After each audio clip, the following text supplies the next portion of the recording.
بسم اللہ الرحمن الرحیم۔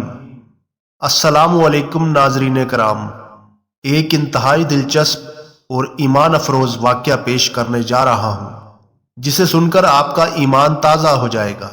ماضی قریب کی بات ہے کہ ایک خاتون گزری ہے جن کو حاتم طائی کی بیوی کہا جاتا تھا۔ نیک، دیندار اور مالدار خاوند کی بیوی تھی۔ ان کا گھر جس بستی میں تھا اس کے قریب سے ایک عام سڑک گزر رہی تھی۔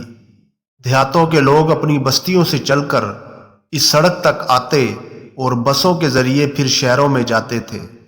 کئی مرتبہ ایسا بھی ہوتا کہ وہ جب پہنچتے تو بس کا آخری وقت ختم ہو چکا ہوتا اور رات گہری ہو جاتی تھی۔ ان مسافروں کو بس نہ ملنے کی وجہ سے انتظار میں بیٹھنا پڑتا اور بیٹھنے کے لیے کوئی خاص جگہ بھی نہ بنی ہوئی تھی۔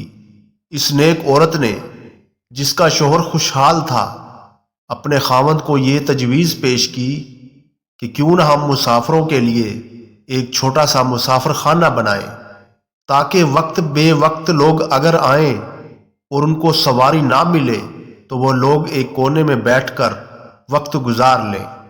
لہٰذا خاوند نے اپنی بیوی کی تجویز مانتے ہوئے مسافر خانہ بنوا دیا۔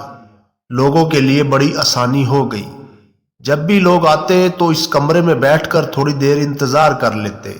کچھ دنوں بعد اس نیک عورت کو خیال آیا کہ کیوں نہ ان مسافروں کے لیے چائے پانی کا تھوڑا سا انتظام ہو جائے۔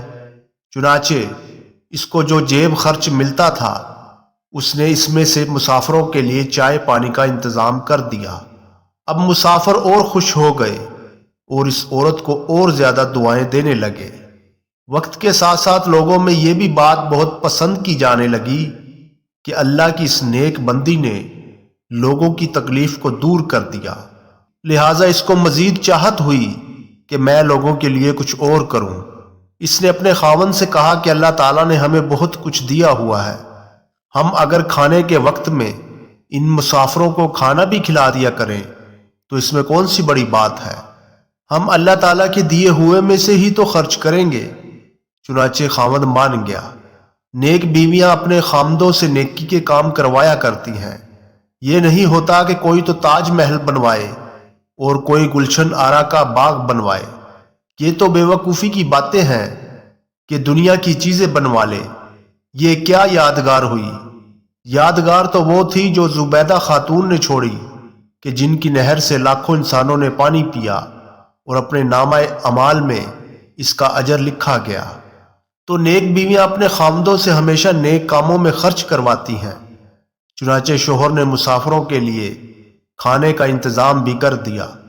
لہٰذا جب مسافروں کو کھانا بھی ملنے لگا تو بہت سے مسافر رات میں وہاں ٹھہر جاتے اور اگلے روز بس پکڑ کر اپنی منزل کی طرف روانہ ہو جاتے۔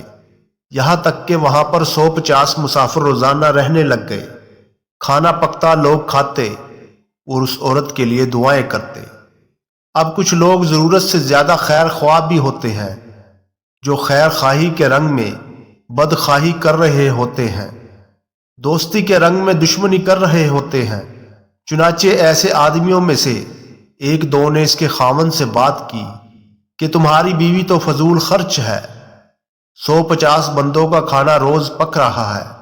یہ فارغ قسم کے لوگ، نکھٹو اور نالائق قوم کے لوگ یہاں آ کر پڑے رہتے ہیں، کھاتے رہتے ہیں۔ تمہیں اپنے مال کا بالکل احساس نہیں، تمہاری بیوی تو تمہیں ڈبو کر رکھ دے گی۔ لوگوں نے ایسی باتیں کہیں کہ خاوند نے کہا کہ اچھا، ہم ان کو چائے پانی تو دیں گے، البتہ کھانا دینا بند کر دیتے ہیں۔ چنانچہ کھانا بند کر دیا گیا۔ جب عورت کو پتہ چلا تو اس عورت کے دل پر بہت صدمہ گزرا، مگر عورت سمجھدار تھی۔ وہ جانتی تھی کہ موقع پر کہی ہوئی بات سونے کی ڈلیوں کی مانند ہوتی ہے، اس لیے مجھے اپنے خاوند سے الجھنا نہیں چاہیے، لہٰذا میں موقع پر بات کروں گی تاکہ میں اپنے خاوند سے جو بات کہوں وہ اس کو سمجھ میں آ جائے۔ وہ نیک عورت 2-4 دن خاموش رہی۔ ایک دن وہ خاموش بیٹھی تھی۔ خاوند نے پوچھا کہ کیا معاملہ ہے، خاموش کیوں بیٹھی ہو؟ تو کہنے لگی کہ بہت دن ہو گئے گھر میں بیٹھے ہوئے، سوچتی ہوں کہ ہم ذرا اپنی زمینوں پر چلیں جہاں پر کنواں ہے۔ شوہر نے کہا بہت اچھا، میں تمہیں لے چلوں گا۔